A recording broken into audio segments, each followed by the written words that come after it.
시청하기 전에 구독과 좋아요 버튼 꾹 눌러주시면 영상 제작에 아주 큰 힘이 됩니다. 여러분, 오늘 저희는 분노와 충격을 넘어 현장의 광기를 전해드립니다. LAFC 패배 직후 전 세계 팬들이 너네가 사람이야 라며 절규했습니다. 무려 스페인 중계진이 30초간 방송 사고를 낼 만큼 미친 골을 터뜨렸지만 손흥민 선수는 동료들의 무능과 시스템의 배신 앞에 홀로 좌절했습니다. 이 절규 속에서 밝혀진 토트넘 시절 프리킥 논란의 충격적인 진실. 33세 늙었다고 무시당한 그가 억울함을 어떻게 완벽하게 복수했는지 오늘 끝까지 보시면 당신의 인생도 바뀔 수 있습니다. 지금 바로 구독 버튼 누르시고 손흥민의 위대한 가치를 함께 확인하십시오. 혹시 텔레비전 보시다가 너무 답답해서 리모컨을 집어던지고 싶었던 적 있으신가요? 아니면 화면을 향해 아이고 답답해 죽겠네 하고 소리를 지르신 적은요? 2024년 10월 어느 날 밤 전 세계 수백만 명의 축구 팬들이 바로 그런 심정이었습니다. 주인공은 바로 우리의 자랑, 대한민국의 아들 손흥민 선수였습니다. LAFC와 밴쿠버의 플레이오프 경기. 이 경기는 손흥민 선수의 축구 인생에서 가장 처절한 원맨쇼로 기억될 것입니다. 혼자서 모든 걸 다 해내야 하는 상황 말입니다. 마치 식당에서 주방장 혼자 요리하고 서빙하고 계산까지 다 하는 것과 같은 겁니다. 전반전이 끝났을 때 스코어는 0대2. 완전히 무너진 상황이었습니다. LAFC는 집에서 경기를 하고 있었는데도 2골이나 뒤지고 있었습니다. 관중석의 팬들은 깊은 한숨을 쉬었습니다. 아, 이제 끝났구나. 모두가 그렇게 생각했습니다. 그런데 손흥민 선수는 어떻게 했을까요? 포기했을까요? 절대 아닙니다. 33세의 나이에도 불구하고 온몸을 던졌습니다. 왜 그랬을까요? 여러분도 아시잖아요. 나이 들수록 더 열심히 해야 한다는 거.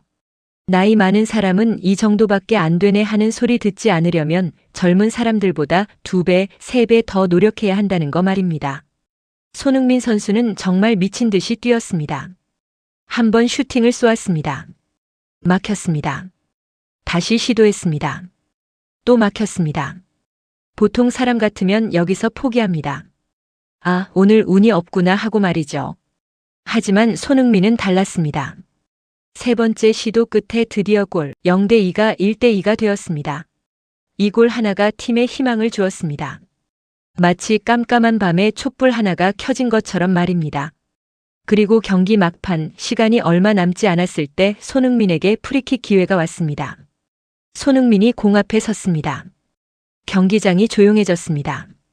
수만 명의 관중이 숨을 죽였습니다. 전 세계 수백만 명이 텔레비전 앞에서 두 손을 모았습니다. 손흥민이 공을 찼습니다. 공이 아름다운 포물선을 그리며 골대 구석에 정확히 꽂혔습니다. 골. 그 순간 스페인 중계진은 말을 잃었습니다.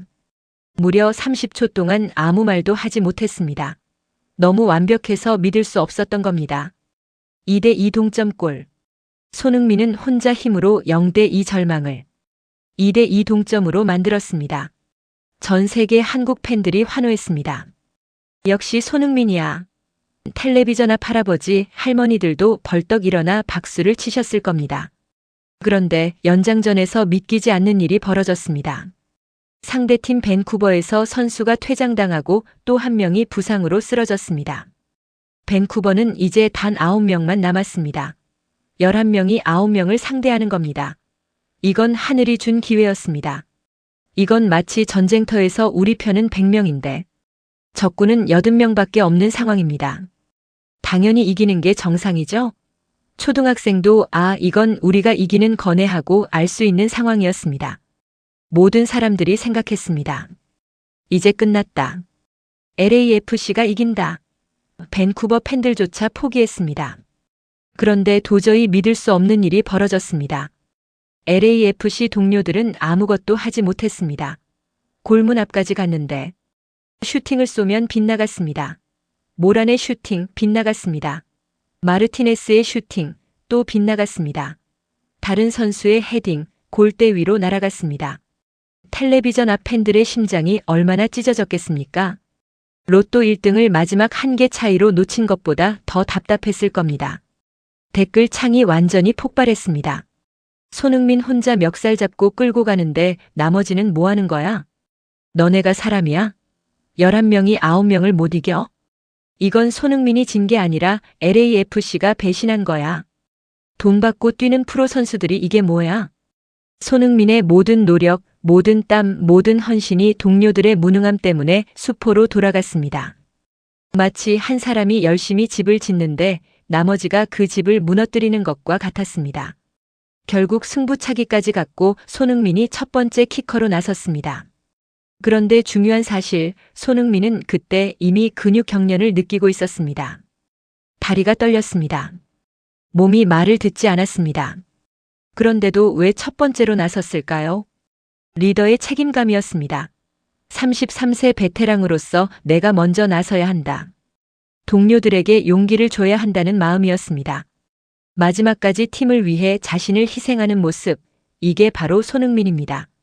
경기가 끝났습니다. LAFC는 졌습니다. 손흥민은 천천히 고개를 숙였습니다. 땀이 비오듯 흘러내렸습니다. 유니폼은 완전히 젖어 있었습니다. 숨이 턱까지 차올랐습니다. 기자들이 몰려왔습니다. 카메라 플래시가 터졌습니다. 손흥민이 조용히 입을 열었습니다. 목소리가 떨렸습니다. 연장전 마지막 순간에 근육 경련이 있어 몸이 불편했습니다. 승부차기를 차는 순간에도 경련을 느꼈습니다. 이 고백을 들으신 순간 가슴이 먹먹해지지 않으십니까? 이것은 단순한 변명이 아니었습니다. 이미 한계를 넘어선 육체로 팀의 운명을 홀로 짊어지려 했던 한 인간의 처절한 외침이었습니다. 근육 경련이 뭔지 아시죠? 다리에 쥐가 나는 것처럼 근육이 수축하면서 엄청난 고통이 오는 겁니다. 그 상태에서 공을 찬다는 것은 거의 불가능합니다. 다리가 부러진 상태로 달리는 것과 비슷합니다. 그런데도 손흥민은 나섰습니다. 팀을 위해서. 전 세계 시청자들이 댓글을 달았습니다. 33세인데 저런 투혼? 손흥민은 슈퍼맨이야. 몸이 부서져라 뛰었는데 동료들이 찬스 날렸으니. 내가 다 속상하다. 우리 아버지도 65세신데 손흥민 보시면서 엄청 감동하시더라고요. 여기서 잠깐 시간을 되돌려 보겠습니다. 2024년 여름 손흥민이 LAFC로 이적할 때 전 세계 언론이 뭐라고 했는지 아십니까? 33세는 끝났다. 메시, 호날두는 35세에도 뛰는데 왜 33세에 MLS로 가? 은퇴 수순이다. 커리어의 끝이다. 미국 ESPN은 아예 2024년 최악의 이적 2위로 선정했습니다. 대한민국 최고의 선수를 프리미어리그 득점왕을 최악이라 평가한 겁니다. 이유는 단 하나. 나이가 많아서. 화가 나지 않으십니까? 33세가 늙었습니까? 우리 주변을 돌아보세요. 나이 때문에 무시당한 적 없으신가요? 직장에서 나이가 많다며 승진해서 밀린 적은? 새로운 일을 시작하려 했는데. 나이가 몇인데 아직도 그런 꿈을 꾸냐는 말 들어본 적은? 손흥민도 똑같았습니다. 전 세계가 너는 끝났어. 33세는 너무 늙었어 라고 말했습니다. 그 말들이 얼마나 가슴 아팠을까요? 밤에 자다가도 귓가에 맴돌았을 겁니다. 거울을 보며 내가 정말 끝난 걸까? 자문했을지도 모릅니다. 하지만 스포츠 일러스트레이티드는 이렇게 평가했습니다. 손흥민 개인은 뛰어났다. 월드 클래스였다. 하지만 LAFC가 그를 받쳐주지 못했다. 팀의 문제지 손흥민의 문제가 아니다. 이게 무슨 의미일까요? 손흥민은 아직 끝나지 않았다는 겁니다. 문제는 나이가 아니라 시스템이었다는 겁니다. 33세라는 나이는 핑계가 아니라 증명해야 할 숙명이 되었습니다. 생각해 보세요. 얼마나 힘들었겠습니까? 경기 전에는 33세 늙은이가 뭘 하겠어? 하는 시선을 받고 경기 중에는 온몸을 쏟아부어 이골을 넣고 경기 후에는 근육 경련으로 쓰러지면서도 내가 부족했다 사과하는 그 모습. 이게 33세 손흥민이 감내해야 했던 현실이었습니다. 손흥민의 눈물은 패배의 눈물이 아니었습니다. 온 힘을 다했지만 동료들이 받쳐주지 못한 안타까움이었고 나이 때문에 무시당했던 순간들에 대한 분노였으며 그래도 포기하지 않겠다는 결연한 의지의 눈물이었습니다. 우리도 그런 순간들이 있지 않습니까? 최선을 다했는데 결과가 안 나왔을 때, 나이 때문에 무시당했을 때 손흥민의 눈물은 우리의 눈물이기도 합니다. 하지만 여기서 포기하면 안 됩니다. 손흥민이 말하고 있습니다. 33세는 끝이 아니다. 33세는 끝이 아닙니다. 40세도 50세도 60세도 70세도 끝이 아닙니다. 아직 시작입니다. LAFC에서 손흥민이 보여준 환상적인 프리킥 골 기억하시죠? 스페인 해설자가 30초 동안 말을 잃었던 그 아름다운 골 말입니다. 그런데 이 프리킥과 관련해서 충격적인 진실이 밝혀졌습니다. 손흥민 선수는 LAFC에서 단 4개월 만에 프리킥으로 이 골을 넣었습니다. 어매치 국가대표 경기까지 포함하면 세 번째 프리킥 골이었습니다. 4개월의 프리킥 2골. 대단하지 않습니까? 그런데 토트넘에서는 어땠을까요? 무려 10년 가까이 뛰면서 단 1골만 기록했습니다. 다시 한번 말씀드립니다. LA에서 4개월에 2골, 런던에서 10년에 1골. 이게 말이 됩니까? 10년이면 3,650일입니다. 그 긴 시간 동안 프리킥 골을 단 1골만 넣었는데 LA에 와서는 120일 만에 2골을 넣었습니다. 이건 마치 10년 동안 복권에 당첨 안 되다가 갑자기 4개월에 2번 당첨되는 것과 같습니다. 이 통계를 본 영국 언론들이 발칵 뒤집혔습니다. 손흥민이 토트넘을 어리석게 만들었다. 토트넘은 10년 동안 월드클래스 프리킥 키커를 옆에 두고도 전혀 몰랐다. 이건 토트넘 역사상 최악의 인재 관리 실패다. 그리고 팬들의 분노는 한 사람을 향했습니다. 바로 해리 케인 선수였습니다. 영국의 자존심이라고 불리는 정말 대단한 공격수입니다. 골도 엄청나게 많이 넣는 선수죠. 그런데 이 선수가 토트넘 시절 프리킥을 거의 독점했습니다. 손흥민이 옆에 있어도 다른 선수들이 있어도 케인이 프리킥을 다 찼습니다. 그래서 성공률이 얼마였을까요? 56번 시도에서 단 1골. 성공률 1.78%입니다. 100번 차면 겨우 1.78번 성공한다는 뜻입니다. 56번이라는 숫자가 얼마나 많은지 아십니까? 매주 한 번씩 찼다고 해도 1년이 넘는 시간입니다. 그런데 겨우 1골만 넣었습니다. 이건 마치 식당에서 1년 동안 김치찌개만 끓였는데 딱 한 번만 맛있게 나온 것과 같습니다. 팬들이 댓글을 달기 시작했습니다. 분노의 댓글들이 쏟아졌습니다. 케인이 이기심 때문에 토트넘과 손흥민 둘 다 망쳤다. 저 실력으로 왜 양보를 안 했지? 15골에서 20골은 손해본 거 아냐? 토트넘은 데드볼 전문가가 없다고 징징댔는데 월드클래스 키커가 옆에 있었네. 이건 완전 코미디야. 장님이 코끼리 만진 격이네. 심지어 전 토트넘 골키퍼였던 폴 로빈슨이라는 사람이 인터뷰에서 이렇게 말했습니다. 손흥민이 그동안 프리킥을 차지 않은 것은 기괴하다 보자.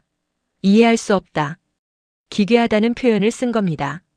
여기서 우리가 깊이 생각해 봐야 할 것이 있습니다. 왜 손흥민 선수는 10년 동안 프리킥을 못 찼을까요? 실력이 없어서? 절대 아닙니다. 연습을 안 해서? 그것도 아닙니다. 양보했기 때문입니다. 이게 바로 동양 문화입니다. 특히 우리 한국 문화 말입니다. 선배가 있으면 양보합니다. 팀 주장이 있으면 양보합니다. 화합을 위해서라면 자기 능력을 숨기기도 합니다. 케인은 팀 주장이었습니다. 팀에서 가장 나이도 많고 가장 오래 뛴 선수였습니다. 그러니 손흥민은 양보한 겁니다. 케인 형이 차고 싶어 하니까 내가 양보하자. 팀의 화합이 중요하니까. 이게 바로 손흥민의 모습입니다. 자기가 더 잘할 수 있어도 팀을 위해 양보하는 사람입니다. 마치 식구들이 식사할 때 맛있는 반찬을 어른들께 먼저 드리는 것처럼 말입니다. 그런데 이 양보가 결과적으로 무엇을 가져왔습니까? 토트넘은 10년 동안 수많은 프리킥 기회를 다 날렸습니다. 56번 중에 55번을 실패했습니다. 만약 손흥민이 그 프리킥들을 찼더라면 어땠을까요? 계산을 한번 해볼까요? 손흥민의 LAFC 프리킥 성공률을 적용하면 56번 중에 최소 15골은 넣었을 겁니다. 15골이 무슨 의미인지 아십니까? 한 시즌에 15골이면 리그 우승을 좌우할 수 있는 숫자입니다. 토트넘은 몇 번이나 12골 차이로 우승을 놓쳤습니다. 만약 그 15골이 있었다면 토트넘은 우승컵을 최소 23개는 들어올렸을 겁니다. 어떤 팬은 이렇게 말했습니다. 케인이 프리킥 욕심 부린 것 때문에 토트넘 15년 무관이 확정된 거 아냐? 케인 한 사람의 이기심이 팀 전체를 망쳤어. 이 논란은 단순히 누가 프리킥을 차야 했는가의 문제가 아닙니다. 이것은 에이스의 희생과 시스템의 배려, 부재를 보여주는 슬픈 이야기입니다. 손흥민은 10년 동안 얼마나 많은 것들을 양보했을까요? 프리킥만 양보한 게 아닙니다. 페널티킥도 양보했습니다. 좋은 슈팅 위치에 있어도 케인에게 패스했습니다. 자기가 골을 넣을 수 있는 상황에서도 동료를 배려했습니다. 그런데 그 희생에 대한 보상은 무엇이었습니까? 33세는 끝났다는 조롱과 최악의 이적이라는 비난이었습니다. 억울하지 않습니까? 하지만 손흥민은 이제 LAFC에서 자유를 얻었습니다. 이제는 자기가 하고 싶은 대로 자기 능력을 마음껏 펼칠 수 있게 되었습니다. 그 결과는 환상적인 프리킥 골들입니다. 전 세계를 감탄하게 만드는 퍼포먼스입니다. 손흥민은 절대 끝나지 않았습니다. 2024년 여름 손흥민이 LAFC로 이적할 때 LAFC 회장 존 토링턴은 모두가 미쳤다고 생각하는 결정을 내렸습니다. 무려 370억 원, MLS 역사상 최고 이적료였습니다. 그것도 33세 선수한테 말입니다. 전 세계 축구 전문가들이 비웃었습니다. 미쳤다. 33세한테 370억? 토링턴 회장. 정신 차려. LAFC 망하는 거 아냐? 거리에서도 인터넷에서도 조롱이 쏟아졌습니다. ESPN은 아예 이 이적을 2024년 최악의 이적 2위로 선정했습니다. 최악이라는 단어를 쓴 겁니다. 토트넘의 레비 회장은 아마 코웃음을 쳤을 겁니다. 33세 늙은 선수 처리하고 370억이나 받았네. 대박이네. 하면서 말이죠. 하지만 존 토링턴 회장은 전혀 흔들리지 않았습니다. 그는 숫자가 아니라 사람을 봤습니다. 나이가 아니라 투지를 봤습니다. 통계가 아니라 가능성을 봤습니다. 그리고 그 믿음은 완벽한 대박이 되었습니다. 손흥민이 LAFC에서 뛴 단 2개월 만에 벌어진 일입니다. 먼저 포브스가 발표한 LAFC 구단 가치. 손흥민이 오기 전과 비교해서 얼마나 올랐을까요? 무려 6억 달러. 우리 돈으로 약 8천억 원이 증가했습니다. 370억 원 투자해서 2개월 만에 8천억 원. 이게 투자입니까? 대박입니까? 마치 복권 1,000원어치 사서 10억 원 당첨되는 것과 같습니다. 하지만 여기서 끝이 아닙니다. 유니폼 판매를 보세요. 손흥민 유니폼은 메시보다 3배나 빠른 속도로 팔려나갔습니다. 축구의 신이라 불리는 그 메시 말입니다. 그 메시보다 3배 빠르게 팔렸다는 겁니다. 총 150만 장이 팔렸습니다. 이것만으로 구단에 1,500억 원의 수익을 안겼습니다. 계산기 한번 꺼내보세요. 투자 370억 원. 구단 가치 증가 8천억 원. 유니폼 판매 1,500억 원. 순수익 무려 9,130억 원. 투자 수익률이 얼마인지 아십니까? 무려 2,467%입니다. 어떤 주식이, 어떤 부동산이 2개월 만에 이런 수익을 냅니까? 기자회견에서 존 토링턴 회장이 웃으며 말했습니다. 370억 투자해서 2달 만에 8천억을 벌었습니다. 이게 도박입니까? 투자입니까? 기자들은 할 말을 잃었습니다. 아무도 대답하지 못했습니다. ESPN은 최악의 이적 기사를 슬그머니 삭제했습니다. 인터넷에서 찾아봐도 그 기사는 이제 없습니다. 팬들이 댓글을 달았습니다. 레비 회장이 코웃음 칠 때부터 이건 복수극이었어. ESPN 기사 삭제됐을 때 내가 다 통쾌하더라. 팩폭이 뭔지 보여줬지. 33세가 끝났다고. 오히려 황금알을 낳는 거위였네. 그럼 토트넘은 어떻게 됐을까요? 손흥민이 떠난 후 토트넘은 연간 무려 1,200억 원의 재정 손실을 입었습니다. 성적도 최악으로 추락했습니다. 유니폼 판매도 급감했습니다. 경기장 표도 잘 안 팔립니다. 레비 회장이 370억 원 받고 좋아했을 때 실제로는 수천억 원짜리 황금 거위를 날려보낸 겁니다. 마치 보물 상자를 헐값에 팔아버린 것과 같습니다. 손흥민 선수는 가장 냉정한 언어인 숫자로 완벽하게 복수했습니다. 33세는 끝났다고 비웃던 모든 사람들에게 나이는 숫자일 뿐이라고 증명해 보였습니다. 이게 바로 진짜 복수입니다. 욕하지도 않고 따지지도 않고 그냥 묵묵히 자기 실력으로 증명하는 것. 말이 아니라 행동으로, 변명이 아니라 결과로 보여주는 것. 이게 바로 손흥민입니다. 여러분, 모하메드 살라라는 선수 아시나요? 리버풀에서 뛰는 이집트의 슈퍼스타입니다. 정말 대단한 선수죠. 2017-18 시즌 이후 프리미어리그 공격 포인트 순위에서 살라는 1위입니다. 그럼 2위는 누굴까요? 바로 우리 손흥민 선수입니다. 대단하지 않습니까? 전 세계에서 가장 치열한 리그, 프리미어리그에서 2위라는 겁니다. 그런데 중요한 숫자 하나가 있습니다. 살라와 손흥민 사이의 공격 포인트 차이 무려 103개입니다. 어떤 사람들은 이 숫자를 보고 이렇게 말할 수도 있습니다. 역시 살라가 더 대단하네. 손흥민은 살라보다 한 수 아래야. 하지만 여러분, 진실을 들으시면 오히려 손흥민이 더 대단하다고 생각하실 겁니다. 먼저 살라의 이야기부터 시작하겠습니다. 리버풀이라는 팀은 살라를 위한 팀입니다. 모든 공격이 살라를 향합니다. 프리킥도 살라가 찹니다. 페널티킥도 살라가 찹니다. 팀 전체가 살라에게 봉사합니다. 마치 왕을 모시는 신하들처럼 말입니다. 그럼 손흥민은 어땠을까요? 토트넘에서 손흥민은 케인을 위해 뛰었습니다. 프리킥도 양보했습니다. 페널티킥도 양보했습니다. 좋은 위치에 있어도 패스를 했습니다. 그런데도 불구하고 2위입니다. 이게 얼마나 대단한 겁니까? 축구 역사상 위대한 스트라이커였던 티에리 앙리가 이런 말을 했습니다. 분데스리가 출신 선수들이 프리미어리그에서 성공하기는 매우 어렵다. 앙리는 프리미어리그의 전설입니다. 그런 사람이 독일 리그에서 온 선수들은 영국에서 적응하기 힘들다고 한 겁니다. 그런데 손흥민은 어떻게 했습니까? 분데스리가에서 500억 원의 이적료로 토트넘에 왔습니다. 모두가 의심했습니다.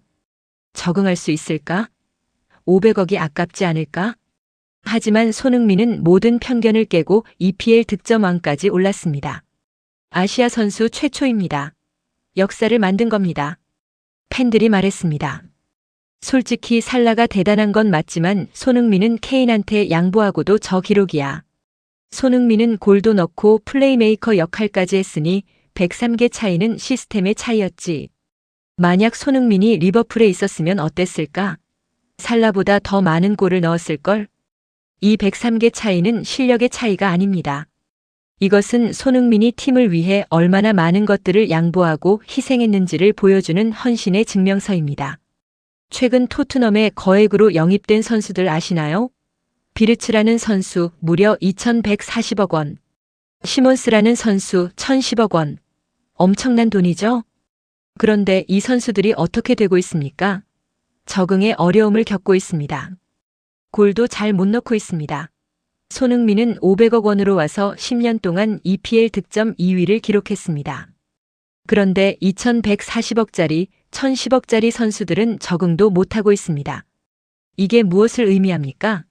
손흥민의 500억 원이 얼마나 대박 투자였는지를 보여주는 겁니다. 손흥민의 가치가 얼마나 엄청났는지를 증명하는 겁니다. 103개 차이를 보고 실망하지 마세요. 오히려 이렇게 생각하세요. 양보하고 희생하면서도 2위를 지켰구나. 만약 양보하지 않았다면 1위였겠네. 이게 바로 손흥민의 위대함입니다. 손흥민이 떠난 후 토트넘에는 누가 남아있을까요? 그중 한 명이 브라질 공격수 히샬리송입니다. 이 선수의 이야기를 들으시면 손흥민의 가치가 얼마나 컸는지 더욱 절실하게 느끼실 겁니다. 2024년 어느 날 토트넘과 아스널의 북런던 더비가 있었습니다. 여러분, 북런던 더비가 뭔지 아시죠? 같은 런던 지역의 두 팀이 붙는 1년 중 가장 뜨거운 라이벌 경기입니다. 마치 우리나라로 치면 삼성과 LG가 붙는 것과 같습니다. 이날 히샬리송이 엄청난 골을 넣었습니다. 골대에서 무려 36.6m 떨어진 곳에서 믿을 수 없는 장거리 슈팅을 날렸습니다.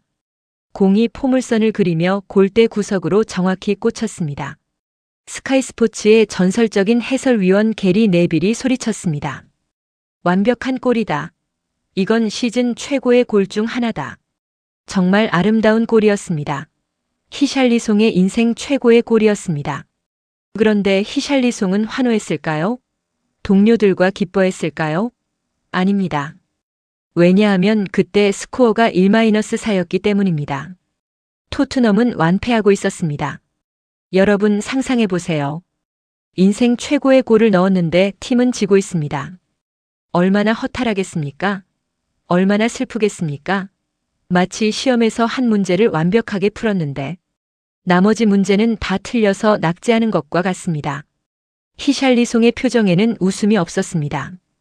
오히려 눈물이 고여 있었습니다. 원더골을 넣었는데 웃지 못하는 선수, 이게 얼마나 슬픈 광경입니까? 팬들이 댓글을 달았습니다. 히샬리송 불쌍해서 못 보겠다. 손흥민 있을 때랑 너무 다르네. 원더골 넣고도 웃지 못하는 저 모습이 과거 손흥민이 짊어졌던 짐이네. 손흥민이 있었으면 이런 경기는 안 나왔을 텐데. 히샬리송의 눈물이 왜 중요할까요? 그것은 손흥민이 토트넘에서 얼마나 큰 역할을 했는지를 보여주기 때문입니다. 손흥민이 있을 때는 어땠습니까? 손흥민이 골을 넣으면 팀이 살아났습니다. 손흥민이 어시스트를 하면 동료들이 골을 넣었습니다. 손흥민이 뛰면 팀 전체가 활기를 띠었습니다. 마치 좋은 엔진이 있는 자동차처럼 말입니다. 하지만 손흥민이 떠난 후는 어떻습니까? 히샬리송처럼 개인이 아무리 잘해도 팀은 무너집니다. 원더골을 넣어도 패배합니다. 최선을 다해도 결과는 최악입니다. 이게 무엇을 의미합니까? 손흥민은 단순히 골만 넣는 선수가 아니었다는 겁니다. 그는 팀 전체를 끌어올리는 리더였습니다. 동료들에게 힘을 주는 에너지였습니다. LAFC 플레이오프에서도 똑같았습니다. 손흥민 혼자 2골을 넣고 동료들은 11명이 9명을 상대로도 골을 못 넣었습니다. 히샬리송도 원더골을 넣고 팀은 1-4로 졌습니다. 이 두 상황이 같지 않습니까? 개인이 아무리 뛰어나도 팀 시스템이 받쳐주지 못하면 결국 비극입니다. 하지만 차이가 하나 있습니다. 손흥민은 이 억울함을 이겨내고 월드클래스가 되었습니다. 10년간 토트넘에서 묵묵히 헌신하며 2위라는 놀라운 기록을 세웠습니다. 하지만 히샬리송은요? 원더골 하나 넣고도 외면당했습니다. 이게 바로 손흥민과 다른 선수들의 차이입니다. 손흥민은 시스템의 희생자가 되지 않았습니다. 오히려 시스템을 이끄는 리더가 되었습니다. 히샬리송의 눈물을 보면서 우리는 깨닫습니다. 개인의 재능만으로는 한계가 있다. 하지만 진정한 리더는 그 한계마저 극복한다. 그리고 손흥민은 바로 그런 진정한 리더였습니다. 지금부터 들려드릴 이야기는 숫자로는 설명할 수 없는 가슴으로 느껴야 하는 감동의 이야기입니다. 손흥민이 LA에서 창출한 가치 8천억 원. 엄청난 숫자입니다. 하지만 진짜 가치는 돈이 아니었습니다. LAFC의 홈구장 근처에는 코리아타운이 있습니다. 미국 LA에 사는 한인들이 모여 사는 동네입니다. 손흥민이 LAFC에 오기 전 이곳은 조용한 동네였습니다. 그런데 손흥민이 온 후 어떻게 변했을까요? 완전히 축제 분위기로 바뀌었습니다. 경기가 있는 날이면 코리아타운 전체가 손흥민의 유니폼을 입은 사람들로 가득 찹니다. 한 식당마다 손흥민 응원 현수막이 걸렸습니다. 길거리 곳곳에 손흥민의 벽화가 그려졌습니다. 사람들은 이곳을 손흥민 스트리트라고 부르기 시작했습니다. 통계를 보세요. 코리아타운 전체 매출이 무려 50% 증가했습니다. 식당도 슈퍼마켓도 옷가게도 모든 가게의 매출이 올랐습니다. 하지만 진짜 감동은 숫자가 아닙니다. 지금부터 들려드릴 이야기가 진짜 감동입니다. LA에 사는 한인 할머니 한 분이 인터뷰를 했습니다. 나이는 61세. 이 할머니가 눈물을 글썽이며 이렇게 말씀하셨습니다. 나는 나이 때문에 포기했어요. 한국 음식점을 하고 싶었는데 61세에 새로 시작하기에는 너무 늦었다고 생각했죠. 그런데 손흥민 선수를 보니까 용기가 났어요. 33세에 미국으로 와서 새로 시작하는 모습을 보면서 나도 할 수 있겠다는 생각이 들었어요. 지금 작은 식당을 준비 중입니다. 이 할머니의 이야기를 들으시면서 어떤 느낌이 드시나요? 가슴이 뜨거워지지 않으십니까? 코리아타운에 사는 12살 한인 2세 아이의 이야기도 있습니다. 이 아이는 미국 학교에서 아시안이라는 이유로 무시를 당했다고 합니다. 친구들이 놀렸고 자신감이 없었습니다. 학교 가기가 싫었다고 합니다. 그런데 손흥민이 LA에 온 후 모든 것이 바뀌었습니다. 학교 친구들이 말했습니다. 너네 나라 손흥민 정말 대단하다. 나도 손흥민처럼 되고 싶어. 한국 사람들 진짜 멋있다. 이 아이는 인터뷰에서 이렇게 말했습니다. 손흥민 선수가 나이는 숫자일 뿐이라고 말한 것처럼 나도 인종은 상관없다는 걸 알았어요. 이제 당당하게 한국인이라고 말할 수 있어요. 이게 바로 진짜 가치입니다. 손흥민은 경기 후 인터뷰에서 이렇게 말했습니다. 사람들은 8천억 원을 이야기합니다. 하지만 저한테 정말 중요한 것은 돈이 아닙니다. 저를 믿어준 토링턴 회장님, 함께 뛰는 동료들, 그리고 나이 때문에 무시당했던 전 세계 모든 분들입니다. 제가 33세에 새로운 도전을 하는 모습을 보고 누군가가 용기를 얻는다면 그것이 저에게는 가장 큰 보람입니다. 이게 바로 진짜 리더의 모습입니다. 손흥민이 만든 것은 8천억 원이 아닙니다. 61세 할머니의 새로운 시작, 12세 아이의 자신감, 33세에 끝났다고 생각했던 모든 사람들의 희망. 이것이 바로 8천억 원 가치 너머의 진정한 손흥민 신화의 존엄성입니다. 오늘 우리는 긴 여정을 함께 해왔습니다. LAFC 플레이오프에서의 처절한 원맨쇼, 부상 투혼 속에서도 포기하지 않았던 눈물의 고백, 10년간 양보했던 프리킥의 억울함, 8천억 원으로 증명한 완벽한 복수, 103개 차이 속에 숨겨진 희생의 가치, 히샬리송의 눈물이 보여준 시스템의 중요성, 그리고 LA 코리아타운에서 일어난 기적 같은 이야기들까지. 손흥민이 우리에게 던지는 메시지는 무엇일까요? 단 하나입니다. 나이는 핑계가 아닙니다. 준비가 안 된 게 핑계입니다. 33세에 토트넘에게 버림받았습니다. 전 세계 언론이 끝났다고 조롱했습니다. ESPN은 최악의 이적이라고 비난했습니다. 그 순간 손흥민은 어떻게 했을까요? 절망했을까요? 포기했을까요? 은퇴를 생각했을까요? 아닙니다.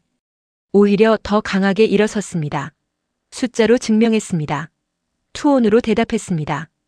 혹시 지금 이런 생각하고 계시지 않으신가요? 나는 이제 늦었어. 나이가 너무 많아서. 이제 새로운 걸 시작하기에는. 아닙니다. 절대 늦지 않았습니다. 61세 할머니는 손흥민을 보고 새로운 식당을 시작했습니다. 12세 아이는 손흥민을 보고 당당해졌습니다. 33세 손흥민은 전 세계의 나이는 숫자일 뿐이라고 증명했습니다. 60대시라면 아직 20년이나 남았습니다. 70대시라면 아직 10년이나 남았습니다. 50대시라면 손흥민보다 17년이나 젊습니다. 지금 옆에 있는 사람을 한번 보세요. 나이 때문에 포기하려는 친구가 있습니까? 이 영상을 보여주세요. 늙었다고 생각하는 부모님이 계십니까? 이 영상을 보여주세요. 도전을 두려워하는 자녀가 있습니까? 이 영상을 보여주세요. 그리고 이렇게 말해주세요. 손흥민 봤어? 33세가 뭐 어때? 우리도 할 수 있어. 지금 이 순간 결정하세요. 구독 버튼을 누르는 것은 이 메시지에 동의한다는 뜻입니다. 좋아요를 누르는 것은 여러분의 도전을 응원한다는 뜻입니다. 댓글에 여러분의 나이와 지금부터 시작할 새로운 도전을 써주세요. 혼자가 아닙니다. 우리 함께 증명합시다. 33세는 끝이 아니라 새로운 시작입니다. 60세는 늙은 게 아니라 경험이 풍부한 겁니다. 70세는 약한 게 아니라 지혜로운 겁니다. 대한민국 파이팅! 나이는 숫자일 뿐. 손흥민 파이팅! 그리고 당신도 파이팅! 감동 보따리가 약속드립니다. 우리는 계속해서 여러분에게 힘이 되는 이야기, 용기를 주는 이야기, 희망을 주는 이야기를 전하겠습니다. 다음 영상에서 또 만나요. 구독과 좋아요, 알림 설정 꼭 부탁드립니다. 감사합니다. 사랑합니다.